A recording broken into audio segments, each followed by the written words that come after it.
Captain Jake Rodriguez had exactly one job. One simple job.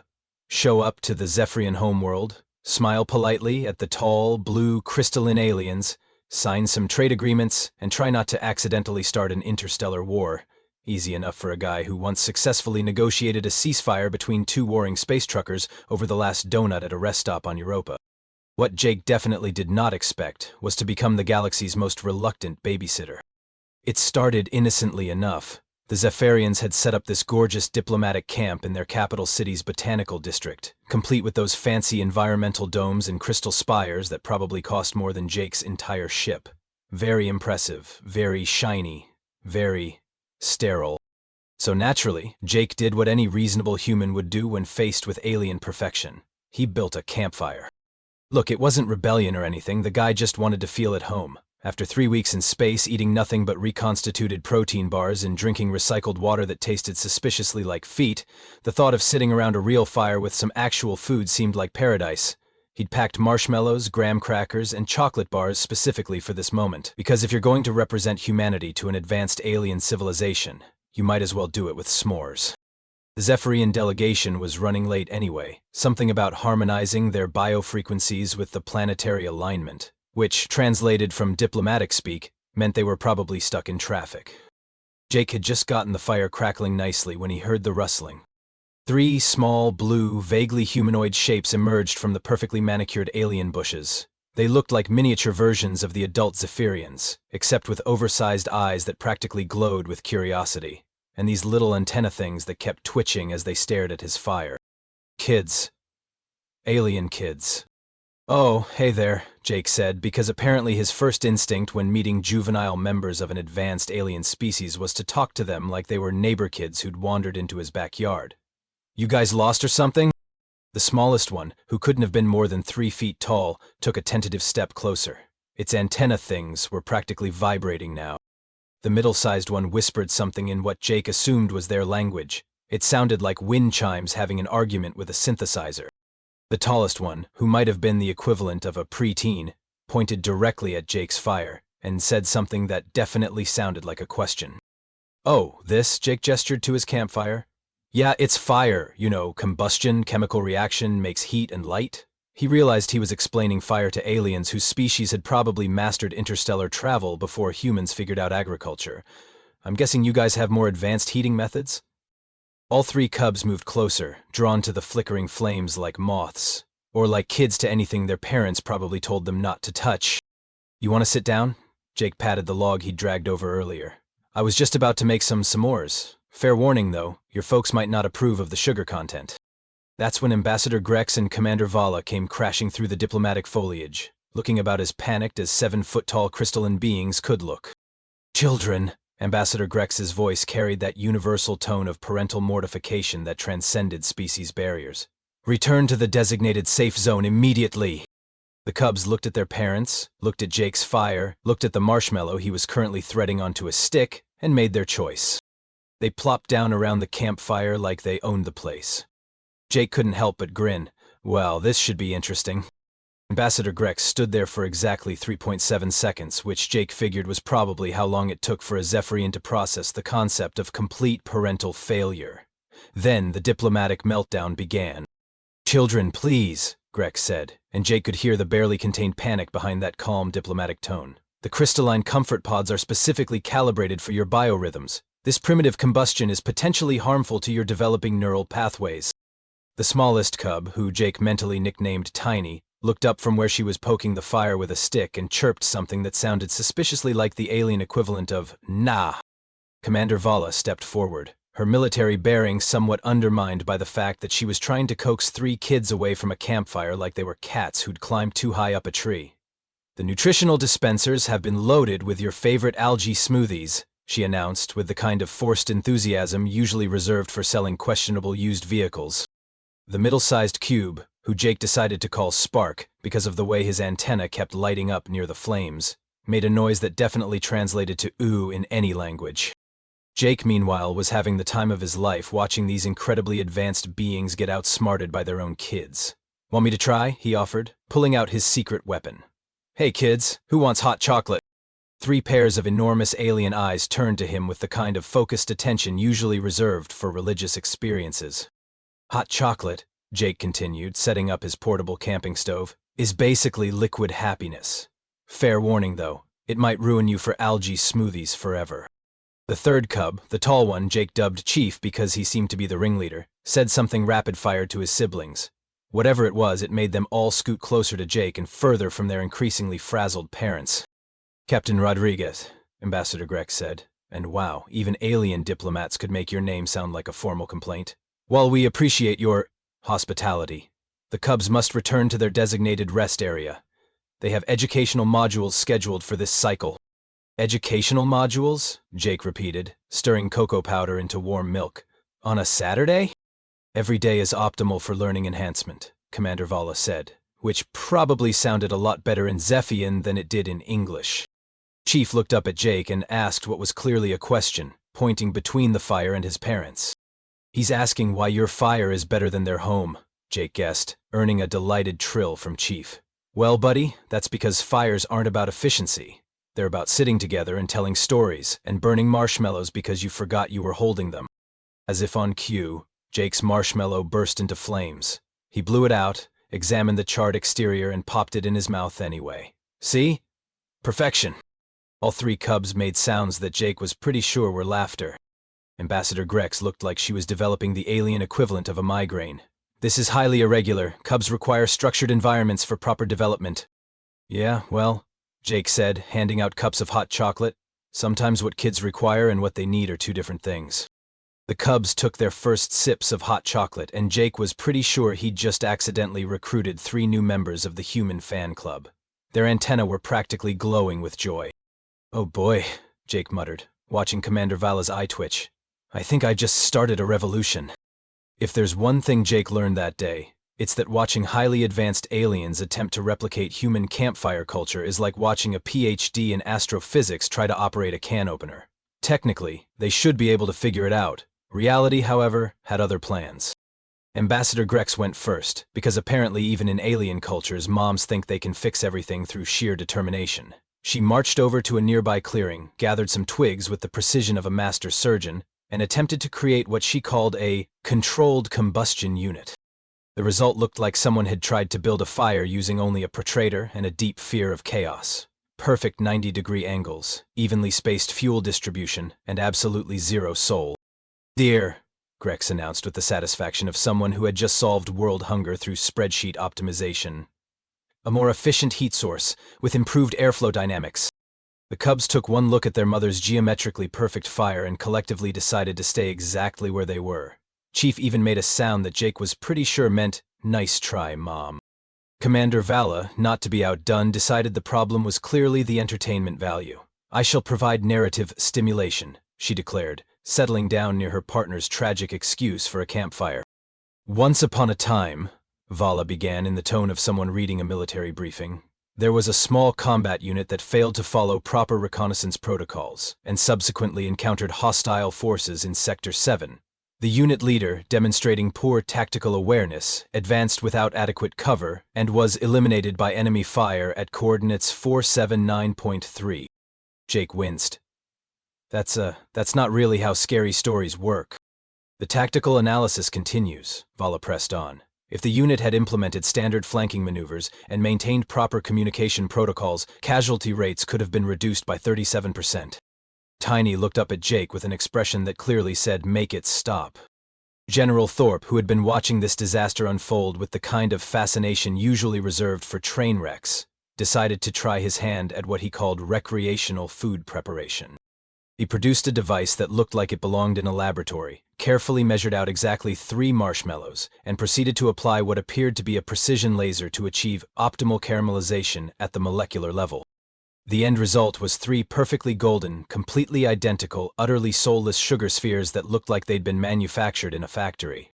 Behold, Thorpe announced proudly, mathematically perfect roasted confections with optimal thermal distribution.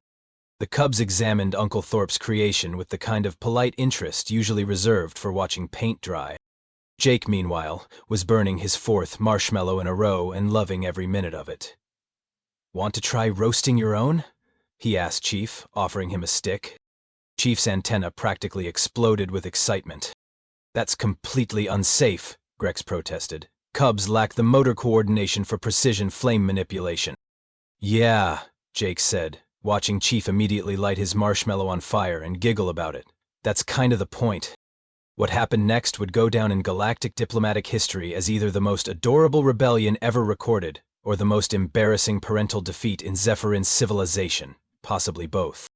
It started when Chief stood up on his little log, cleared his throat with a sound like a piccolo warming up, and delivered what was clearly a prepared speech in rapid-fire Zephyrin.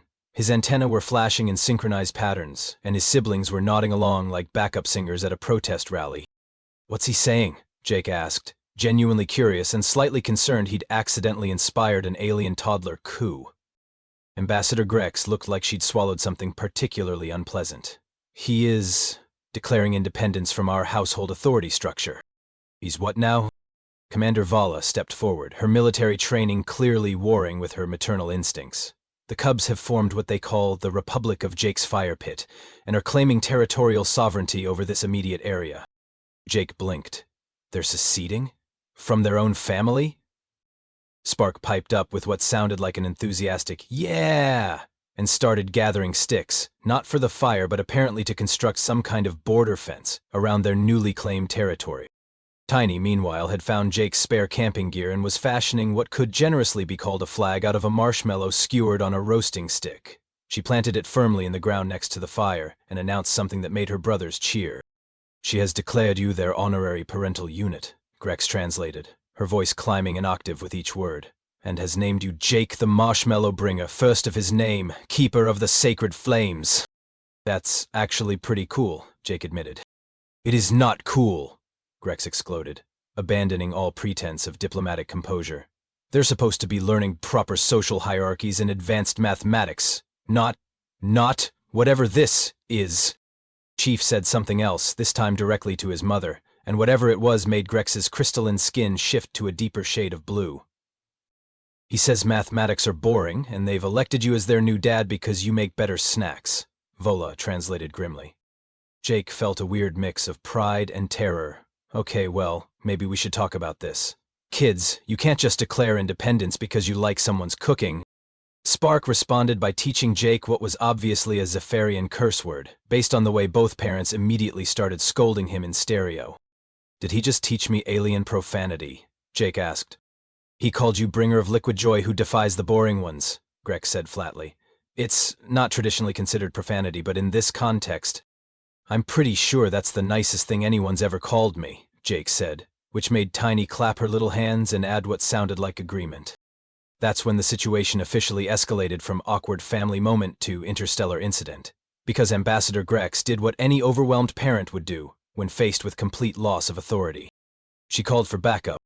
The communication device she pulled out looked like a crystal sculpture crossed with a smartphone, and whatever she said into it was clearly the alien equivalent of "we need help, send everyone." Within minutes, Jake could hear the approach of what sounded like several vehicles, multiple voices, and at least one very official-sounding siren. "You called the Galactic Council?" Vala asked, staring at her partner in horror. "I called my supervisor," Grex said defensively. "Who may have mentioned it to the Security Council, who might have informed the Cultural Relations Department, who possibly contacted the Interspecies Youth Welfare Division." Jake looked down at the three cubs, who were now contentedly roasting marshmallows, and completely oblivious to the approaching bureaucratic storm.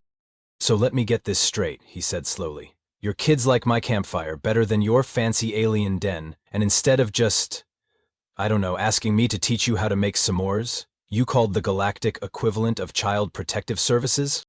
The sound of approaching vehicles got louder. Chief looked up at Jake and said something that needed no translation. The tone clearly meant, "Adults are weird."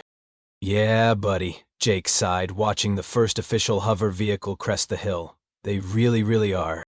The Galactic Council's emergency response team arrived like they were expecting to find a hostage situation, complete with hover vehicles, official banners, and enough bureaucratic clipboard carrying that Jake half expected someone to ask him to fill out forms in triplicate. Leading the charge was Dr. Nix, a tall, purple-skinned being who looked like someone had crossed a giraffe with a very tired government employee. She wore the kind of expression that suggested this was definitely not how she'd planned to spend her weekend. Where is the diplomatic crisis? Dr. Nix demanded, scanning the area with equipment that probably cost more than Jake's annual salary. The Sci-Fi director's purse protruded from the comfort of their postural boarding cabin chairs. Their family dragged them away to a safe part of the campfire where the three cubs were now teaching Jake how to say "more marshmallows, please" in Zephyrian. Dr. Nix stared. Then she stared some more. Then she looked at her readings, looked back at the scene, and said something in her own language that Jake was pretty sure meant, "Are you kidding me right now?" "The cubs have abandoned their family unit," Vala explained with military precision. "They refuse to return to appropriate Zephyrian child-rearing protocols and have instead bonded with this human's primitive recreational activities." "I see." Dr. Nix approached the campfire like it might explode. "And the human is coercing them somehow?" "Hey now," Jake protested, looking up from where he was helping Tiny perfect her marshmallow technique. "I'm not coercing anybody. I just made hot chocolate and suddenly I'm running an alien daycare." Dr. Nix pulled out what looked like a tricorder crossed with a tablet and started taking readings, first of Jake, then of the fire, then of the cubs, who were completely ignoring the growing crowd of officials in favor of seeing who could make the biggest s'more. "Fascinating," Dr. Nix murmured. Then louder, "Absolutely fascinating." "What are your readings showing?" "The cubs' stress hormones have decreased by 47% since arriving at this location," Dr. Nix announced. "Their neural activity shows patterns consistent with optimal learning states, and their social bonding indicators are off the charts." "That's impossible," Vala said. "The fire provides no educational content, no structured development protocols, no advancement metrics." Dr. Nix continued scanning, her expression growing more amazed by the minute. "The human's biorhythms are generating some kind of calming field. His stress levels are practically non-existent despite being surrounded by worried alien parents and a council investigation team." "Yeah, well," Jake said, offering Dr. Nix a marshmallow. "Hard to stress out when you're making s'mores. Want one?" Dr. Nix accepted the marshmallow like it was a scientific specimen. Which, Jake supposed, it kind of was. "This is unprecedented," she continued, taking readings of the marshmallow. "Humans appear to possess an innate ability to create what we might call emotional infrastructure. You're not just maintaining fire for warmth or food preparation. You're generating a social bonding environment that transcends species barriers." "I'm doing what now?" Jake asked. "You're making them feel at home," Dr. Nix said simply. "Something we apparently forgot how to do." The silence that followed was broken only by the sound of Spark successfully roasting his first non-burned marshmallow and celebrating like he'd just discovered fire himself. "But we provide everything they need," Greg said weakly. "Optimal nutrition, environmental controls, educational stimulation. Everything except this." Dr. Nix gestured at the campfire scene. "Humans seem to understand instinctively that belonging isn't about efficiency. It's about sharing imperfect moments and calling them perfect anyway." Jake looked around at the assembled crowd of alien officials, all staring at his campfire like it was some kind of miraculous technology. "You guys have never just sat around and done nothing together, have you?" he asked. The collective silence was answer enough. Chief tugged on Jake's sleeve and pointed at the crowd of adults, asking something in Zephyrian. "What did he say?" Dr. Nix almost smiled. "He asked if all the boring grown-ups want to learn how to make s'mores too." Jake grinned and started pulling more marshmallows out of his pack. "Well then, I guess class is in session." What followed was either the most unconventional diplomatic summit in galactic history or the most official marshmallow roasting class ever convened. Jake was pretty sure it was both. Dr. Nix was the first to accept a roasting stick, approaching it with the kind of scientific curiosity that made Jake wonder if she was going to write a paper about optimal marshmallow rotation techniques. Ambassador Grex came next, though she kept muttering calculations about thermal distribution patterns under her breath. Commander Vala held her marshmallow like it was a potentially explosive device, which, given her military background, was probably how she approached most new experiences. "Okay, rule number 1, Jake announced to his unlikely class of alien diplomats and government officials. "There are no rules. If you burn it, you eat it anyway. If it falls in the fire, you laugh about it. If it's perfect, you immediately mess up the next one to prove it was an accident." General Thorpe raised his hand like he was in school. "But what if we maintain consistent technique and achieve reproducible results?" "Then you're missing the point," Chief said in perfect English, which made everyone stop and stare. "You speak English?" Jake asked. Cubs learn fast, Tiny added, also in English, grinning around a mouthful of chocolate and marshmallow. Especially fun language. We've been listening to your words and copying, Spark explained proudly. Much better than educational modules. Ambassador Grex looked like she was having some kind of existential crisis. They learned an entire language in 2 hours from Campfire conversation, but they refused to memorize basic mathematical principles. That's because math doesn't come with hot chocolate, Jake pointed out reasonably. Dr. Nix had been quietly taking notes this entire time, and now she looked up with something like wonder in her alien features. Captain Rodriguez? I think you've accidentally solved one of our civilization's greatest challenges. I have. We've spent centuries optimizing everything. Our homes, our education, our social structures. We eliminated inefficiency, randomness, imperfection. She gestured at her perfectly golden marshmallow, which she'd somehow managed to roast with scientific precision. But we also eliminated joy. Commander Vala was staring at her own slightly burned marshmallow, like it had personally offended her. This is actually quite pleasant, she admitted grudgingly. The inefficiency is the point, Dr. Nix continued, warming to her subject. Humans maintain traditions that serve no logical purpose except to create shared experiences. The imperfection becomes perfection because it's shared. Exactly, Jake said, relieved someone finally got it. You can't optimize belonging. You just have to sit down, make some mistakes together, and call it good. Grex took a tentative bite of her s'more, and Jake watched her entire expression transform. Oh my, why is this so satisfying? Because you made it with your kids instead of having a machine make it for them, Jake said gently. That's when Tiny crawled into her mother's lap, sticky fingers and all, and said something in Zephyrian that made Greg's eyes go wide. She says I give the best hugs when I'm not trying to be perfect, Greg's translated, her voice suspiciously wobbly. Smart kid, Jake said. The sun was setting over the Zephyrian capital, painting their crystal spires in shades of orange and pink that would have been beautiful enough on their own. But somehow, the sight of 3 alien cubs teaching a bunch of government officials how to sing campfire songs while marshmallow goo dripped down everyone's fingers was infinitely better. So, Dr. Nix said, settling down on a log with her second s'more, I believe we owe you a debt of gratitude, Captain Rodriguez. You've given us something we didn't even know we'd lost. Just call me Jake, he said, watching Chief attempt to teach General Thorpe a human high five. And hey, maybe we can work out some kind of cultural exchange program. I could visit once a month, teach campfire basics, show you guys how to make hot chocolate that doesn't require laboratory equipment. The cubs would like that very much, Vala said, and Jake realized she was actually smiling. The adults would too, Grex added quietly, pulling her daughter closer. As the first stars appeared overhead, Jake looked around at his unlikely family of alien diplomats, toasting marshmallows and telling increasingly ridiculous stories about space adventures gone wrong, and figured this was probably the best diplomatic mission he'd ever accidentally completed. The cubs had chosen the human campfire over their own den, and somehow, the entire galaxy was better for it.